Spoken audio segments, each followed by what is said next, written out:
সবার কাছে আমি আমার কৃতজ্ঞতা প্রকাশ করি। আপনারা দোয়া করবেন।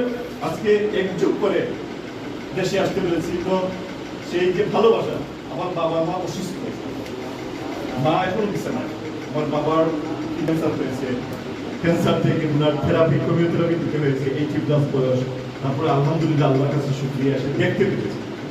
এই জন্য এই দেখাটা হচ্ছে আপনাদের আন্দোলনের ছাত্র জনতা গত 17 বছর ধরে আন্দোলন করেছে, আন্দোলন করে আছে এই ফেসিস্ট হাসিনাকে এই দেশ থেকে বিদায় করতে পেরেছে, সেটা আপনাদের আন্দোলনের ফলে। আমরা আসলে যুক্তরাজ্যে যেটা করছি আপনাদেরকে সাপোর্ট করছি, মোরাল সাপোর্ট, সেখানে কোনো পুলিশের ভয় নাই, কিন্তু আমরা আমাদের শ্রম দিছি, আমাদের মানে যে শ্রমের যে মূল্যটা সেটা আমরা দিনে রাতে পরিশ্রম করে দিচ্ছি, যাতে আপনাদের সামর্থ্য হয়েছে না আমরা এখানে যাই করছি, আমাদের বিদেশে বাইরে আছে তারা আমাদের উৎসাহ দিতেছে, কিন্তু আসল কাজটা দেশের মানুষ করছে।